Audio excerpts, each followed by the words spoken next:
Salut à tous les internautes branchés de Joyce Njonjo TV et Joyce Njenze TV. RG qui est l'homme du cœur, autrement dit Georges Militant, qui est là pour vous servir sur le compte de cette émission Parole aux fanatiques. Nous essayons un tout petit peu d'essayer de parler avec le fanatique, en fait, de façon que nous puissions essayer de comprendre ce que le fanatique veut de leur star. C'est un peu comme ça. Mais ici, nous sommes dans un deuil. Deuil où se trouve le corps de celle qu'on appelle Mindondo, ou Asali Moussale Belé, et Tangami Moussalo et théâtre. Elle a beaucoup fait, elle a beaucoup joué, elle a donné le meilleur d'elle-même dans Marambo Italie, Marambo Théâtre. C'est pour cela que nous sommes là pour elle. Nous sommes là de façon que nous puissions essayer de voir, de parler avec des personnes qui sont là, qui sont venues pour que se réunir pour la funéraille. Tokotala ndeni matin ekobima ebembe kobima tokotala pe tokomeka pe kotuna ba question na bato bayebiye bato ba mesana na ye bato bayeba musana na ye banda na ndenge comme tokoyeba pe na bato kotuna pe la question na bato mususu oyo baza vraiment na ba jeune oyo ba koli lelo soki pe bayebiye na ndenge asala musana na ebele. On est ensemble, il n'y a pas de souci. Nous allons essayer de discuter avec d'autres personnes et surtout pourquoi pas voir comment est-ce que le funérail se passe. On est avec vous. On est ensemble avec vous et surtout derrière la caméra, je vais bien citer les noms et puis de façon que vous puissiez comprendre et Salama avec moi RG qui est l'homme du cœur, autrement dit Georges Rémy le Tinta. Je salue Big Up à celle qu'on appelle Joyce Njenze. Elle, je peux dire, hein, l'accordant, si je peux bien le dire. Mais on est là, il n'y a pas de souci. On va vraiment essayer de parler avec beaucoup de gens en ce qui concerne deuil, funérailles. Il y a Maman Mindondo, Oyasala et Belé dans le monde à théâtre. Merci beaucoup. Merci beaucoup. Vous remarquez, je suis avec l'artiste, une grande artiste de notre pays, un grand artiste de notre pays, s'appelle Mayonnaise. Comment vous allez, papa? Oui, ça va très bien. Qui m'est allé? Nangolo Nzambe. Sangoya matanga ya Maman Mindondo et quoi là qui on dégaine? C'était la nuit, il y a lundi. On a sur WhatsApp, on a tout ça. Il y a sur la Zobela. On a un étrange pour les dimanche, on sur WhatsApp très bien. On a Zobela dans la maman. On a quelqu'un qui est malade, lundi, tu vas prendre 6 heures qui a couché. Donc ça là est passé, on n'avait pas le choix. Donc c'était brisque, vous voyez, baguité directement. C'était brisque. Est-ce que vous avez déjà à vivre dans Maman Mindondo? Azan en grande sœur il y a quartier, après grande sœur à quartier, Azan grande sœur dans Maman Art. Tout ça là m'a film Belé, Alexandra Balé, Maman Belé vraiment, c'était ça. Donc il y a des souvenirs aux gens en autre cas. Non, et Belé vraiment. Ok, c'est bon, merci beaucoup. C'était juste un tout petit peu de vouloir savoir plus dans Makambo et n'habiter sur aux alliés au Bakissa. Non, l'obésité vraiment on a dans de bonnes conditions, organisation pays bien, tout est normal, pas sans polémique. Les ordres zalaté, nous sommes les Kanangolo ensemble. Nous sommes avec Papa Lewis, chef Lewis du Synarque TV et plutôt des Synarque groupe comme groupe. TV, tout ça, nous sommes. Les années belé, les gars belé. Les gens qui Synarque, bah compatriotes. Voilà. Pour besoin de Synarque plus Synarque, donc Maramouise belé. Mais sinon, comment vous allez? Dieu fait grâce, on est là, Dieu fait grâce, à part que nous sommes éprouvés, voilà. Déjà, Sangango, comme la qui ose, qui wapi, comme la qui on donne. Sangonaïe, c'était un matin comme ça, je me réveillais, si maman sont dans ça là, et du coup, tellement les années la courant pété, téléphone en au Kangama. Tant on fongoli, téléphone, on a mis un message côté belé, on a compris, a été journal. Le message est belé dans le groupe WhatsApp, dans le Facebook et tout. On a cliqué, on a mis la photo de Mindondo, partout la photo là, yeah. Oh, qu'est-ce qu'il y a? Et du coup, le téléphone on est bandu benga. Batparomo benga. Ah Lewis, est-ce que c'est vrai? Bakomi, est-ce que c'est vrai que je ne sais rien, je dois vérifier d'abord. Nde na kota na groupe na biso ya ANTPC, groupe ba association de comédiens et tout. Nde na komona que Solange Mindondo akufi apika crise a kufi. Et puis na yoka voya ndeko na Patrick na groupe musu na zaye nango que non tokendaki na ya Mindondo na hôpital machin lelo akufi na tango boye nde par après na yo comprendre que toi na sangwa mawa. Or moi j'étais avec elle na matanga ya papa Mondweri to solo laki, il fallait que tout ozonga la programme na biso na zala nango na ye ya ballet parce que yimta abintsanga ballet et tout ça ba programme. Ah voilà, la mort nous a arraché. Donc c'est-à-dire vous avez eu à vous fréquenter et tout. Si, oh, c'est ma sœur. C'est ma sœur, je garde vraiment beaucoup de souvenirs parce que c'est ma sœur. Abinisanga ballet na ba spectacle donc voilà na académie des stars et puis à coachanga na ba film on est venu ba film ba YouTube était ba to ça ba na ba DVD donc voilà et par la producteur na biso Égide de Fer et tout tourna na ye na ba papa Masasi na ba bele baba Machako donc voilà c'est triste vraiment. Qu'est-ce que tu peux dire déjà pour sa famille au Batikali, même famille artistique? Je dirais seulement que la Bible dit le souffle de vie, c'est Dieu qui donne. Comme c'est Dieu qui donne, il a repris. Et donc, qu'est-ce que nous on peut faire? On dit seulement gloire à Dieu. Biso ba tutikali to milingela. Biso ba tutikali to zalaka kana bolingo. Biso ba tutikali to ebaka ko se supporter. Moninga, oyoki moninga moi likambu, Olandi osololi et puis je ne sais pas, nga na yebi nanga ya Solange za conflictualité, je sais pas, na yebité. Parce que témoignage nezara ke aza mutu malamu et tout. Ben oui, parce que natika le monde até a koswanisa yo, na yara musala tout ça mais azama conflictuel. Non, je n'ai pas vu ça. Yango moni même lelo plein de gens oui. Ont senti que le monde déjà inondé. Pourquoi? Parce que c'était quelqu'un de bien. Qu'on respecter Batou et puis c'est lui, c'est elle qui peut tout organiser, motiver les gens et tout. Donc voilà, c'est vraiment une perte, mais on peut rien, c'est la volonté du Seigneur. Donc courage d'avoir artiste Seigneur sort, famille biologique on est ensemble. C'est vrai qu'elle est partie, mais l'artiste ne meurt jamais. L'artiste ne meurt pas, elle est là parmi nous. Dans ses œuvres, donc parmi ses œuvres, tout le monde a écart. Donc voilà, merci.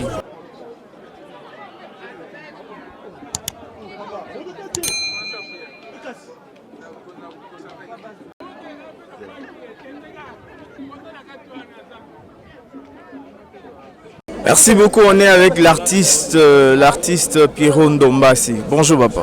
Bonjour. Bonjour. Ouais, tout doucement on peut dire. Na mon lunette mon autre kiti a bougé. Ouais, nous autres kiti ngai et puis naza bien té par rapport il y a depuis Sango et Bima. Et ça maman ngai Solange Mindondo. Des toujours les lailler donc ça fait très mal. Mon ici ça perd mon appétit. Tu vas pas manger. Aux mon agneau c'est ça on vient d'auto quoi. Parce que c'était vraiment une mère pour moi, tout mais ça n'a tellement. Je suis son fils et ça fait très mal comme on a que il y a une cause c'est que ça va tout molanga. Donc pour dire que mon a que Asa maman a contribué pour ma carrière, même pour l'écriture, même pour la mise en scène. Donc c'est une mère pour moi. Donc finalement, elle était là pour tout le monde parce que l'artiste Nyon Soba a un témoignage genre. Oui, pour tout le monde. Azayo Kaboulate. En fait, elle respectait tout le monde, hein? Même ceux Sika, même ceux Oumeli. À notre temps, nous sommes en place là. Oh, on a arrêté là. Comme c'était une mère pour tout le monde. Ça me coûte à que ouais. Nazaki Libanda, Nazaki Awate. Avec Libanda Mboka et écoutez Lingana qui passe, il a divisé par deux. On m'avait piqué vraiment dans la peau. Donc sur la peau, je me sentais un peu dans ma baie qu'on a eu son gâté. Souvenir à ma casse au Tika. Oui, il y a des souvenirs. Il y a des souvenirs du genre que maman qui m'a appris à écrire les scénarios. Ouais, il m'a tapé ça m'a courage, comment on peut aussi le scénario, même mise en scène. Avant tout, c'est maman on est moutoua à Salamou Abélé. Ok, qu'est-ce que le message que tu peux lancer na famille biologique, na famille artistique? Courage, beaucoup de force, Nzambe moko yebi pourquoi sami boye la loi de la nature to botami to kufa to za la makasi Nzambe atika za na biso to tikali.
Lié.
Ok, merci beaucoup. Vous remarquez que déjà, et comme Kobima et Bimi déjà, ils ont une direction na RTNC et qui Lemba Kassavou parcours Zana nous rebelle. Mais vous avez remarqué qu'il y a beaucoup d'artistes Bazala qui a participé à la funéraille au Ndenge Matang et Bimbezo Bimati et qui est na destination RTNC. Mais terminus nango ekozala juste là na stade de Martyrs, là où ça sera exposé. Mais sinon on est là, on continue toujours avec vous, restez toujours branchés et vous allez vraiment voir beaucoup de bonnes choses.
Ok, merci beaucoup. Nous nous retrouvons maintenant avec le président Loss où nous allons essayer un tout petit peu de parler avec lui concernant Matanga. Comment ça se passe les choses? D'abord, bonjour. Bonjour, bonjour. Comment ça se passe déjà depuis Akufaki, depuis Maman Mindondo Akufaki? Bon, en fait, tout le monde était mobilisé. Vous voyez un grand artiste dans le niveau Naïwana qui nous a quitté brusquement comme ça. Alors, tout artiste était mobilisé. Malgré des tendances, malgré des différends, mais tout le monde était mobilisé et en voilà le résultat aujourd'hui. Donc, tous à la mort, tous au Bima, comme place des artistes et puis finalité, dans le stade de Martyrs et Siga Bobsek qui a Mindondo organisé. Mais je pense que vous avez eu à vous côtoyer avec Maman Mindondo. Oui, Mindondo, on a eu l'occasion d'organiser avec elle beaucoup de cérémonies à artistes et comédiens, notamment la Katia Fondation Tokanissa. Moi, j'étais l'organisateur principal et il avait chargé à ballet. Dans un événement, on a une soirée des galas, c'est elle qui a organisé en fait du côté ballet. Et je vous dis qu'elle était assidue au travail.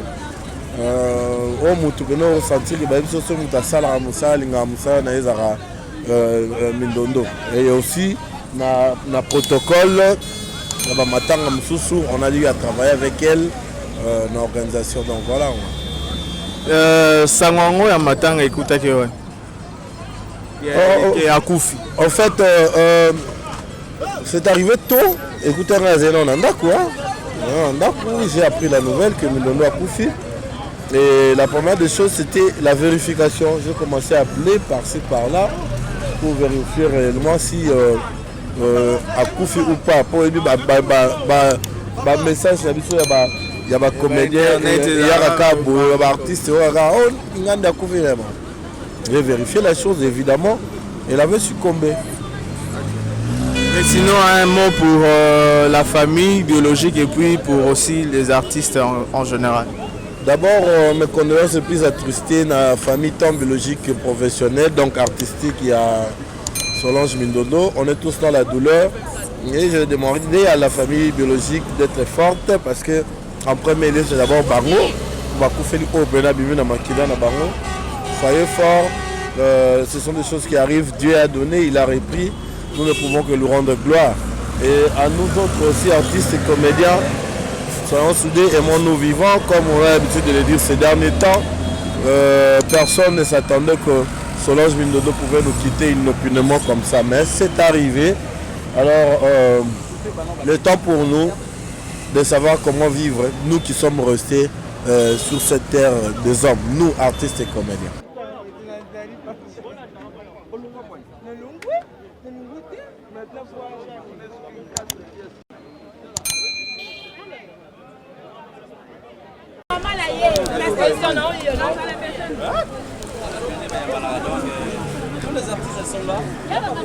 Vous remarquez déjà Toza Liboso et à RTNC à place Matanga et Bembe Oya parce que ils ont ça moi contour et puis par après ils vont se déplacer. On est avec Maman Mimi Oh, il pas ça déjà depuis Kanamatanga. Bonjour maman. Bonjour papa. Boni. Mon Malgré makambo ezali na likliwa o eza moi yaki na moi yiki kiningisi moi Kinshasa. Comment il m'attend en haut et bembe sangoyela ki onenge. Sangoyela déjà na voyager na ke Kasango le tournage.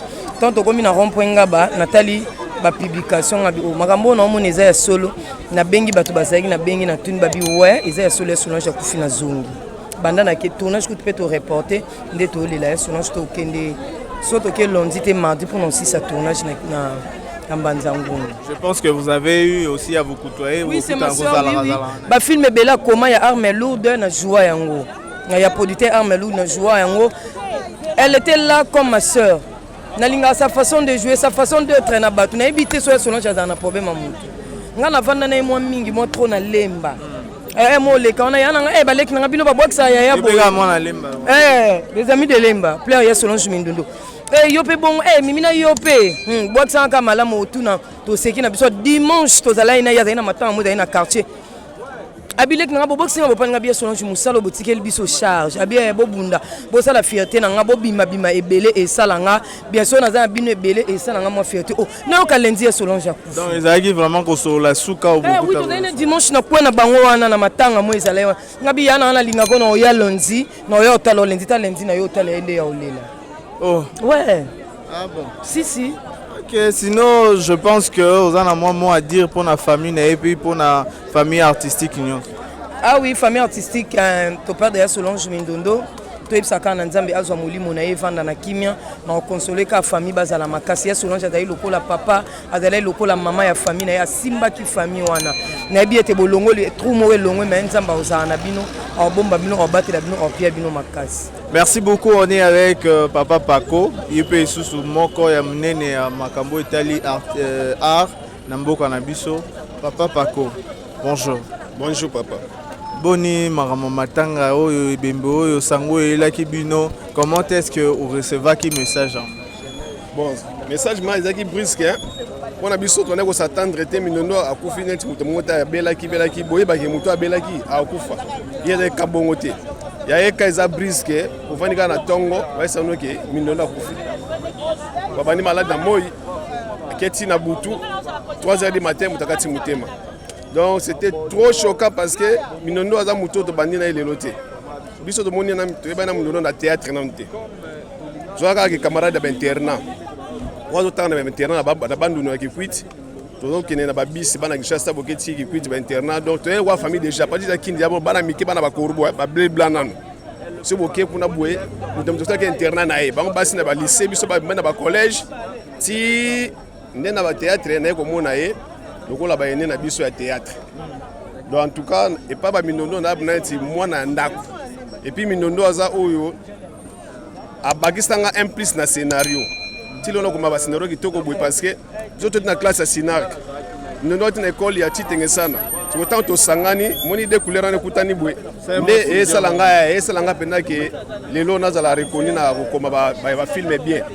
Donc pour moi wa kufi penda zali ser nanga azali ndeko nanga aza mama nanga donc aza ami nanga tisi kono na leli pété to na mona kaka azali poto mona artiste bazabu ba commande na mona bango boy na mona ka Mindondo azani kaka donc pour moi na mona o ezanti bon ko remercier be retrouvaille mais na mona ndiaza kaka pe parce que ba ibembe yenda zonza la mingi organisatrice ya mona ba batanga na protocole azate tout le monde est protocole donc azape na exemple atikeli na banu batikala basi.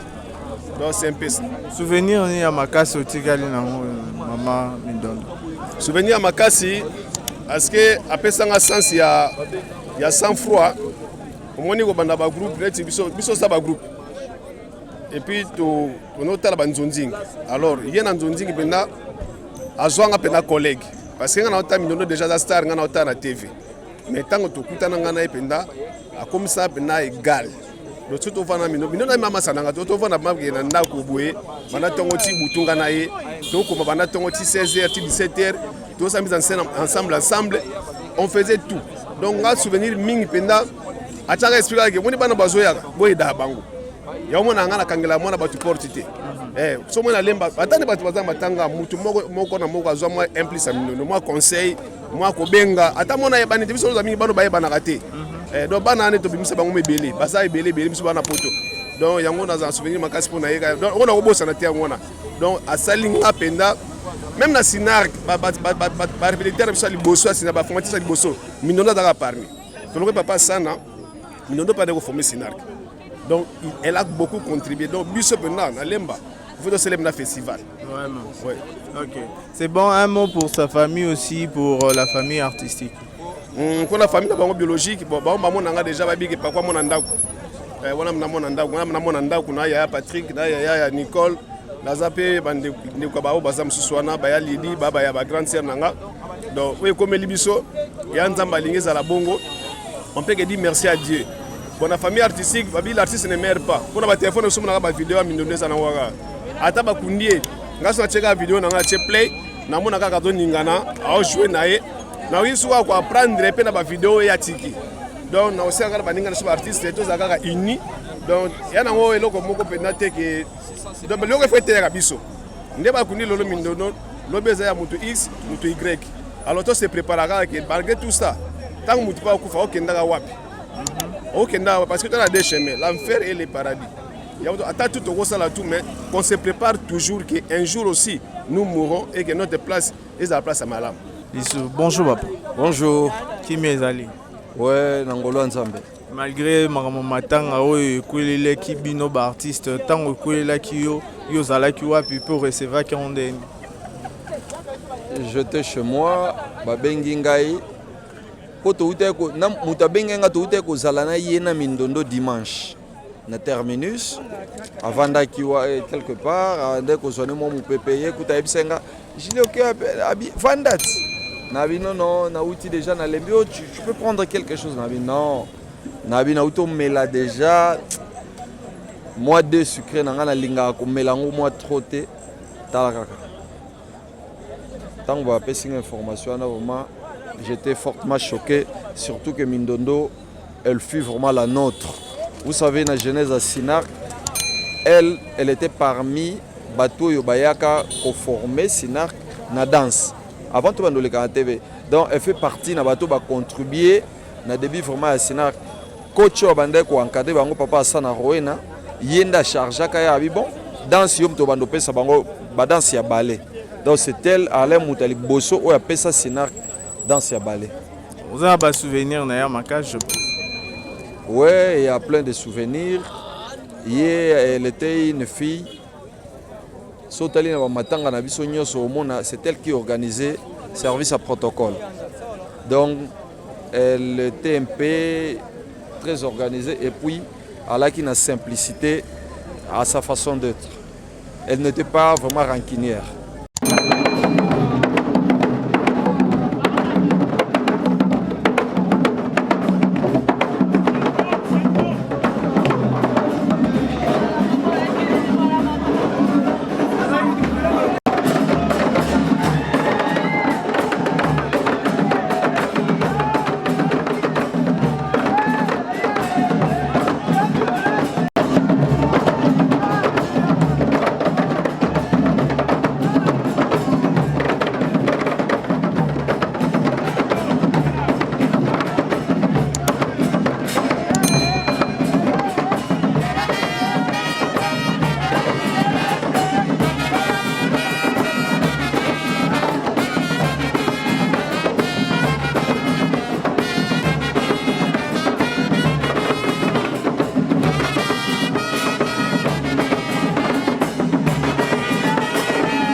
Merci beaucoup. Vous remarquez, nous sommes déjà dans la place des artistes où le corps doit déjà être là pour être exposé et tout et tout. Et je ne suis pas seul, bien sûr, je suis en train de prendre d'autres artistes qui sont là où nous allons essayer de parler avec eux. On aura le logo Tali Maman Mindondo, Ndengenini, funérailles na ndenge ezoleka. À ce côté où tu es déjà dans la salle Mungita, à ce côté où tu es en place des artistes pour na komeka. Kotala, comment est-ce que Mamozo déroulé, sans oublier tous les sous artistes Moko Kakawa, Joyce Nzenze, tous les Tomeka Kosolanaye, Kosolanaye en ce qui concerne Makambo Tali, Matanga Oyo ya Maman Mindondo, c'est un peu comme ça. Elle est là, donc déjà. Bonjour, Maman Joyce Nzenze. Vraiment, bonjour, comment ça bien? Qui meza na yo pe? Rappelle ça bien, Marie to ça passe na moté, ma maman na biso Mindondo atiki biso. En tout cas, azaki vraiment maman mo boye, alinga ko jouer na mutunyo surtout.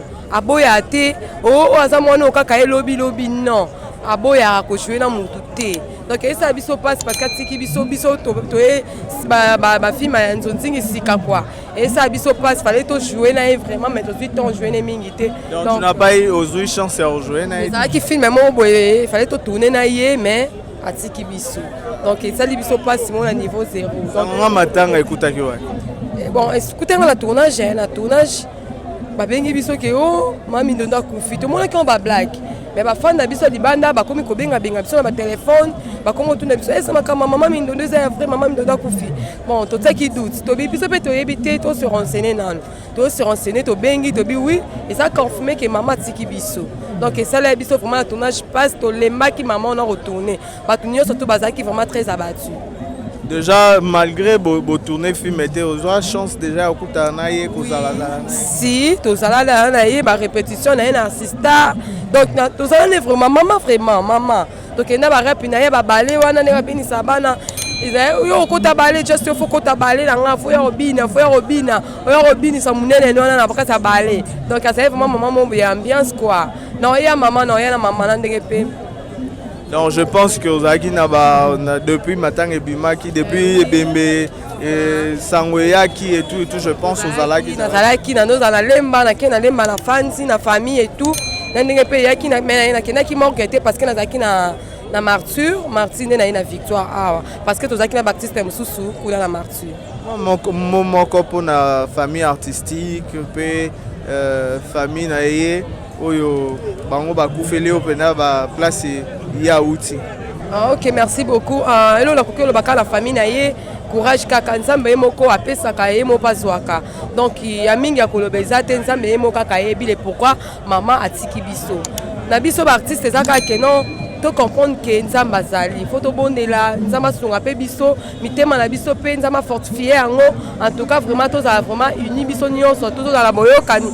Si y a problème to bon ça entre nous ce qui y a lié zato lié à comme les zato mela pour maman zaki muto ambiance donc à ce là qui vraiment la biso longo magat qui biso na passi mais azaki maman vraiment y a bien quoi donc atolia ye na moni azaki na mwa bolingo wana lelo ba artiste ba mo banga na po par exemple kota na kati ba artiste ba na ba oui eza bongo mengana na moni muto atseli muninga poison te mais eza na onde tozo yo kaka maintenant na moni artiste mon côté atseli mutu ninga poison quoi.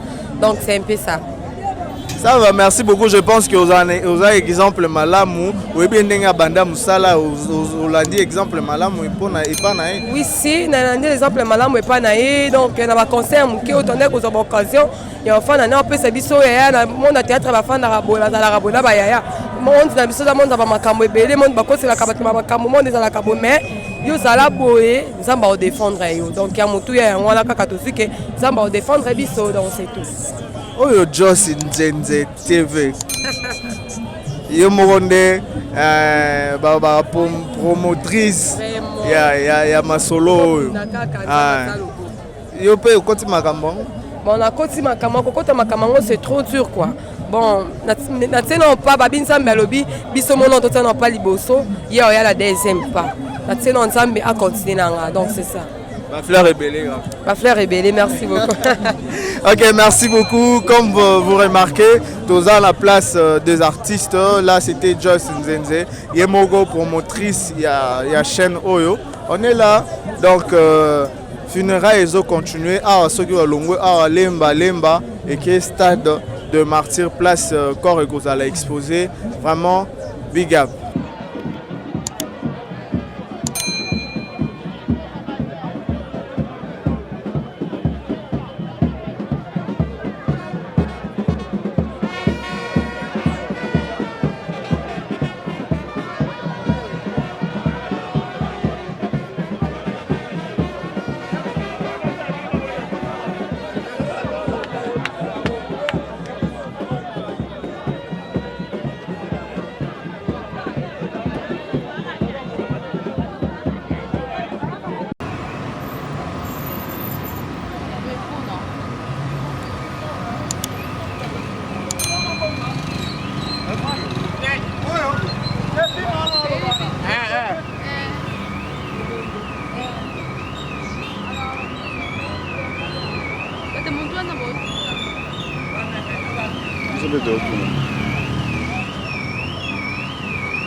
Copie.